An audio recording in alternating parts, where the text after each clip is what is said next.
S'il ne devait y avoir qu'un mot, un seul, pour désigner les êtres humains originels, les premiers de la race adamique, ce serait sans aucun doute celui de perfection.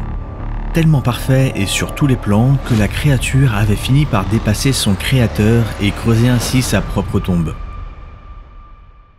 Lorsqu'Adapa fut présenté à Anu, le roi des Anunnaki et le père d'Enki et d'Enlil, ce dernier est rapidement venu à la conclusion que cette race était trop parfaite et qu'ils ne pouvaient pas laisser leur propre création outrepasser l'évolution génétique et mentale et leur être supérieur, que ce soit en termes de sagesse, de connaissance ou encore d'évolution, car la race adamique était vraiment bien plus avancée et développée que les Anunnaki eux-mêmes. Il a donc été ordonné d'exterminer cette race de la Terre. Ainsi, certains Anunnaki comme Enlil ont tenté à de multiples reprises de nous anéantir, en produisant par exemple différentes catastrophes comme des déluges. C'est d'ailleurs exactement ce qui s'est passé à l'époque de Noé. De son vrai nom Ziutsudra, Noé était l'un des fils d'Enki, dans la lignée de la race adamique.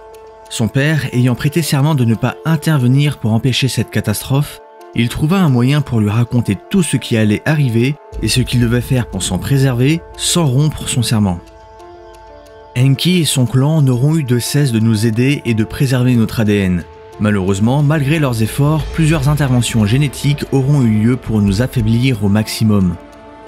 Il y a eu une manipulation génétique au niveau du chromosome 2 dans le but de nous faire perdre notre système immunitaire infaillible et ainsi nous permettre de développer tout type de maladies et de problèmes physiques possibles et imaginables.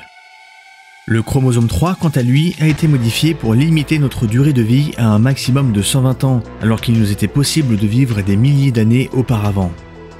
Plus tard, des altérations au niveau des gènes P53 et P57 ont été réalisées afin que le vieillissement se produise de manière beaucoup plus rapide. Au fil du temps et des modifications génétiques, notre sang qui était bleu est progressivement devenu rouge, et notre corps parfait a été modifié pour ne pas pouvoir survivre longtemps sur Terre. Ils ont par exemple raccourci les hanches des femmes pour qu'elles aient du mal à accoucher et qu'elles ressentent de la douleur tout au long de ce processus, car à l'origine, les femmes ne ressentaient aucune douleur durant leur accouchement. Mais dans leur quête de destruction, les Anunnaki ont sans le savoir participé une nouvelle fois au perfectionnement de la race adamique. En effet, les modifications apportées sur les chromosomes 2 et 3 ont permis d'augmenter encore un peu plus le pourcentage d'émotions chez les individus de cette race, les rapprochant ainsi toujours plus des 100% d'émotions tant attendues par les êtres des 49 races qui avaient décidément l'air d'avoir tout prévu.